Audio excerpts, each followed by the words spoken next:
Good morning dear students, welcome to Genesis. आज के इस लेक्चर में I am mainly going to cover Mendel's experiment from the chapter genetics some basic fundamentals.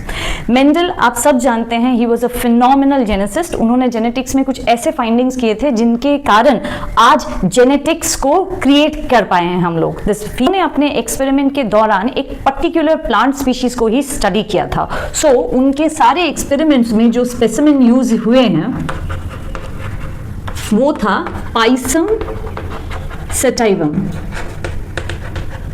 जिसे हम लोग P या मटर के नाम से जानते हैं।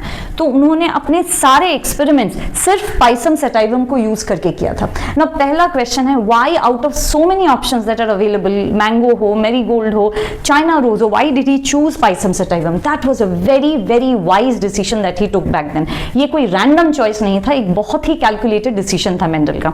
क्यों?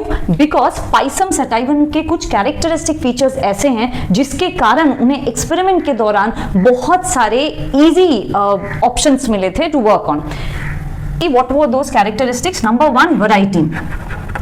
There were many variety available under this species. बहुत सारे थे, बहुत सारे वैरायटी को वो स्टडी कर पा रहे थे, तो इसीलिए उन्होंने ये चूज किया था। Second very very important point, he could find the pure breeds of these varieties. उन्होंने जितने वैरायटी स्टडी किए थे उनके प्योर ब्रीड्स मिल रहे थे। प्योर ब्रीड्स वर्ड का मतलब है कि उनके जो प्रीवियस जनरेशन था और नेक्स्ट जनरेशन था, दे लुक्ड एग्जैक्टली सेम। सो अगर कोई प्लांट टॉल है और दो टॉल प्लांट्स को क्रॉस करके नेक्स्ट जनरेशन आपको जो प्लांट मिलता है वो भी टॉल है, तो हम बोल सकते हैं कि ये प्लांट एक प्योर ब्रीड हुआ। लेकिन सोचो, एक टॉल प्लांट के साथ एक ड्वार्फ प्लांट को अगर हमने ब्रीड करवाया एंड नेक्स्ट जनरेशन हमें जो प्लांट मिला वो भी टॉल ही मिला, देन हम नहीं कह सकते ये प्योर है, क्योंकि इसके दोनों पेरेंट टॉल नहीं थे। तो उन्हें ऐसे प्योर ब्रीड्स मिल रहे थे in case of Pisum sativum while he was studying various characters. Third very very important point, it was easy to cross pollinate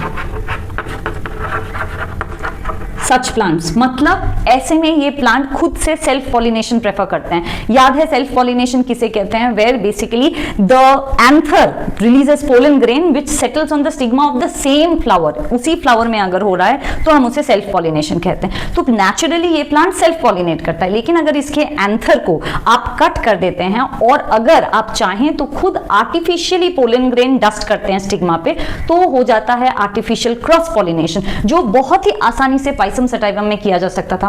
question is, इसमें बेनिफिट क्या है? इसमें बेनिफिट है कि आप अपने चॉइस के वैरायटीज प्रोड्यूस कर सकते हैं। सो दैट वाज पॉसिबल, इसीलिए उन्होंने ये चूज किया था। And fourth and I believe the most important, very short life span. Short life span होने से मेंडल को क्या बेनिफिट मिला? बेनिफिट ये मिला कि उन्होंने अपने एक्सपेरिमेंट के दौरान या अपने ये पूरे एक्सपेरिमेंटल जर्नी के दौरान he could study many life cycles of Pisum sativum which would not have been possible if he would have chosen any plant with a longer life span. सोचो, किसी प्लांट का लाइफ स्पैन अगर 12, 13, 14 साल का होता तो उनके लिए उसके पूरे लाइफ स्पैन को स्टडी करने के लिए बहुत टाइम चला जाता। So he calculated this and he thought this is going to be wise to pick up a plant which has a very short lifespan, क्योंकि तब वो अपने पूरे एक्सपेरिमेंट के दौरान बहुत सारे लाइफ स्पैन्स को स्टडी कर सकते थे। So here are the four major points because of which he chose Paisum sativum. Number one is variety. Definitely lots of variety can be seen in this species. Number two, pure breeds were available. Number three, he could easily cross pollinated, artificial cross pollination हो सकता था. And fourth, very short lifespan, as a result of which he was able to study many life spans together during his experimental journey. Now अब समझते हैं कि Pisum sativum के अगर हम कैरेक्टर्स की बात करें तो there are so many characters, right? Like for example किसी ह्यूमन का अगर हमें कैरेक्टर स्टडी करना है, जेनेटिक कैरेक्टर्स की बात कर रहे हैं, सो वो ईयर लोब से लेके आई कलर से लेके hair texture, hair colour, then tongue का pattern, eye ball, eye shape, nose shape, there are so many, right? So जब आप कोई एक्सपेरिमेंट करते हैं, you can not study so many characters all in all. तो he also did what, he chose few characters and उनको उन्होंने study किया। तो ये जानना बहुत जरूरी है, विच वर दोज कैरेक्टर्स जिन्हें स्टडी किया था मेंडल ने। So Mendel he actually studied 7 characters of Paisum sativum. Please remember this.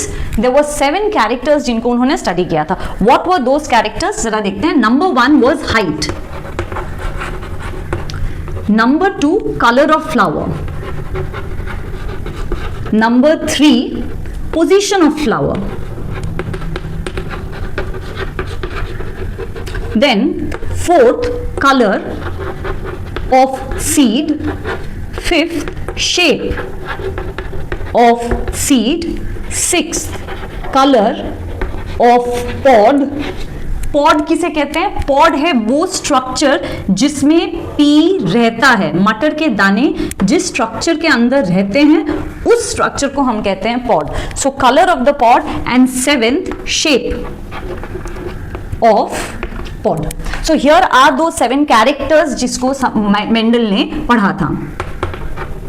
You have to remember all of these. अब आते हैं हर एक कैरेक्टर के कितने ट्रेट्स हैं.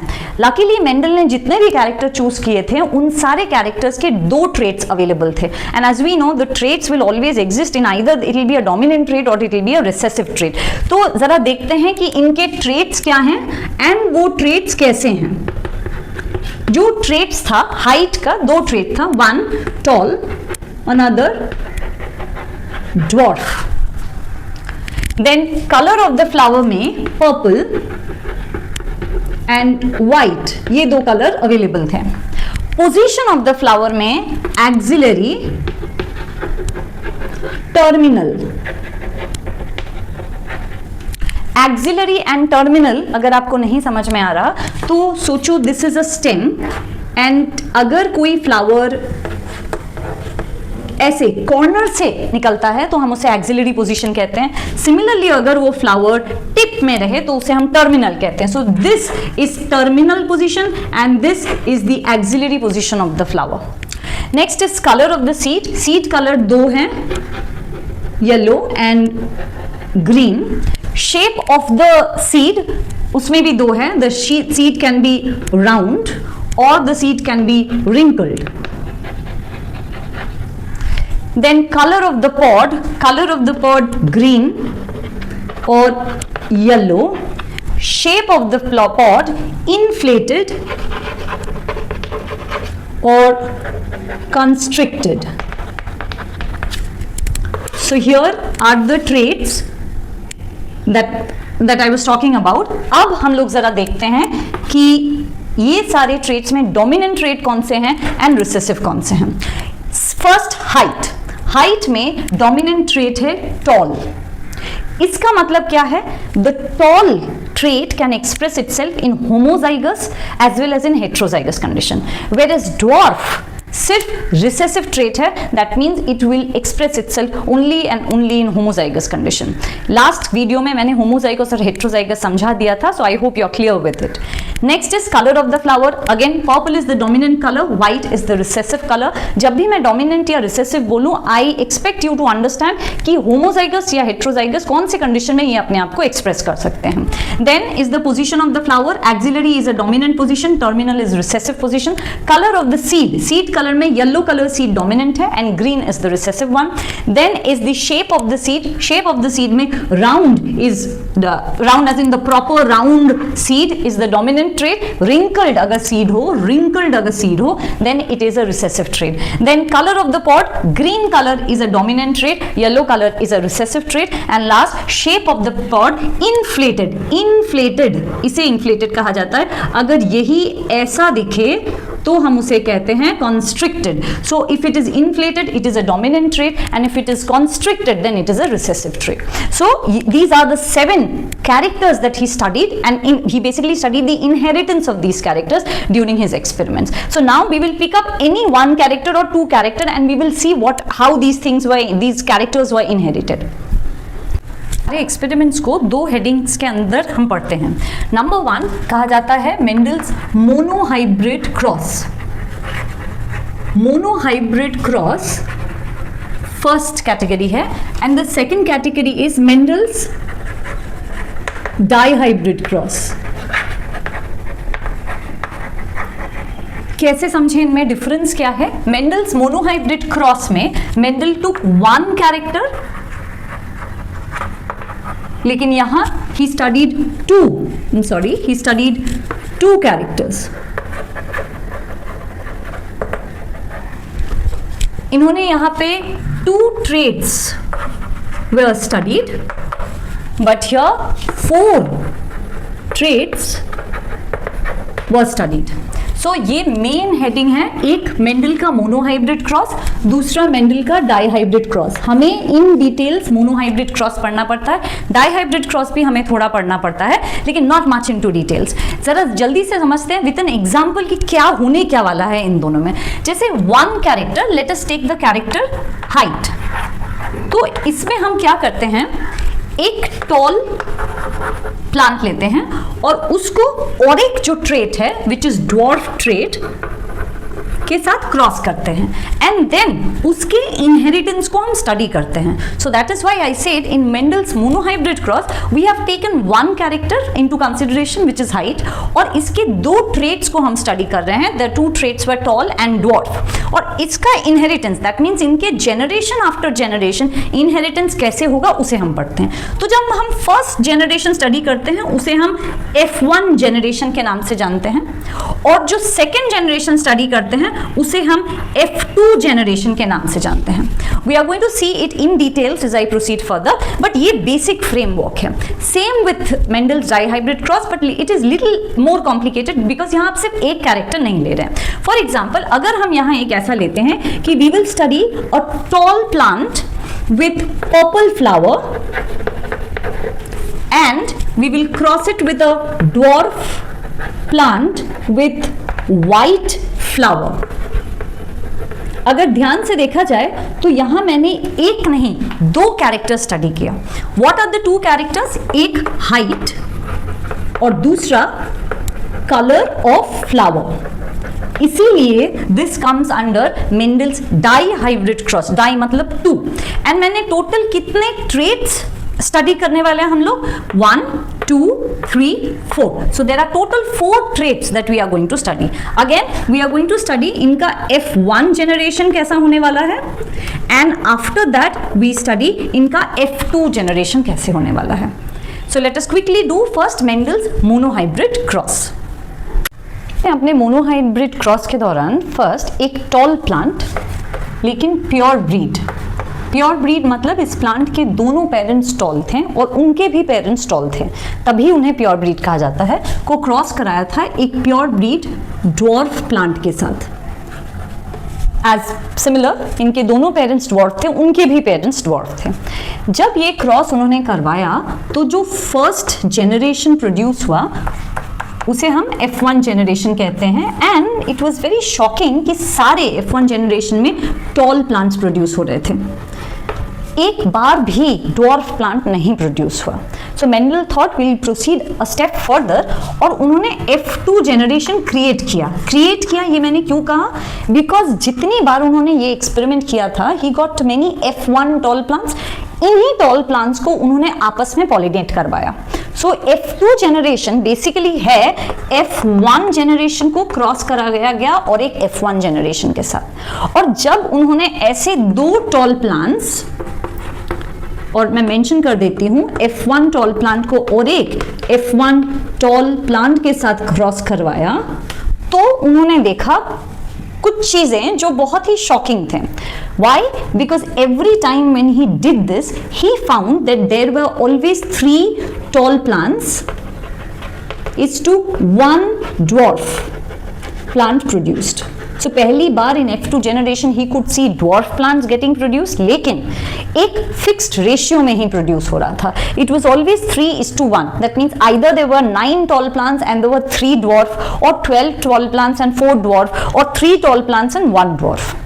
That is the time when he thought of back calculating. उन्होंने सोचा कि now let us back calculate and see what could be the reason for this constant ratio that was being produced. So उन्होंने क्या किया, अब तक जो मैंने phenotype लिखा है, he also tried to reveal the genotype of these plants. Genotype क्या होगा, ये एक pure tall plant है, तो definitely इसके दोनों parents tall थे और उनके भी parents tall थे. So दोनों parents से इस plant को एक capital T मिला होगा. And why have I written capital T? Because tall is a dominant character. Dwarf plant में इसे दोनों पेरेंट से स्मॉल t अगर मिला हो, तो इस इंडिविजुअल ने एक ही टाइप ऑफ गेमीट प्रोड्यूस किया होगा टू प्रोड्यूस F1 जनरेशन. इस इंडिविजुअल ने भी एक ही टाइप ऑफ गेमीट प्रोड्यूस किया था. जब ये दोनों गेमीट मिक्स हुए तब जाके प्रोड्यूस हुआ first F1 generation which is capital T and small t.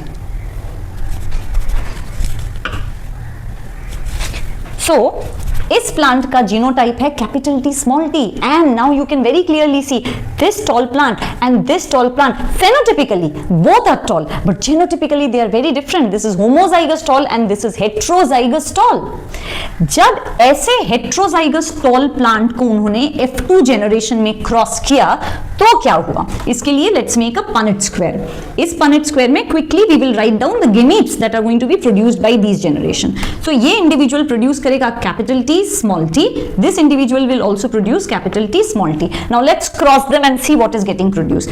Capital T phenotype क्या होगा, tall. Then next one capital T small t phenotype क्या होगा, tall, because we know it's a dominant trait, so will express itself in homozygous as well as heterozygous condition. Next one capital T small t, again tall, and this is small t which is dwarf. So now if you count you will see 1 2 3 tall plants produced and 1 dwarf plant produced. So this ratio is 3:1 because ये जो F2 generation बना था, ये F2 generation homozygous tall plant से नहीं, दो heterozygous tall plant के crossing से बना था. So this ratio is known as the phenotypic ratio of Mendel's monohybrid cross. अब एक और रेशियो हम लोग निकाल सकते हैं जिसे कहा जाता है genotypic ratio of Mendel's monohybrid cross. Genotypically अगर देखा जाए, there is one homozygous tall plant capital T, there are two heterozygous tall plant capital T small t, and there is one homozygous dwarf plant. So the genotypic ratio of Mendel's monohybrid cross is 1:2:1, and the phenotypic ratio of Mendel's monohybrid cross is 3:1. इस पूरे experiment के बाद Mendel ने ये बोला कि the trait which expresses itself in F1 generation is a dominant trait obviously, and the trait which remains masked in the F1 generation is a recessive trait. और उन्हें ये पता चल गया था कि ये जो टॉल प्लांट है और ये टॉल प्लांट है, there is definitely a difference in the alignment of the alleles, or the genotype is different. क्या genotype में difference है?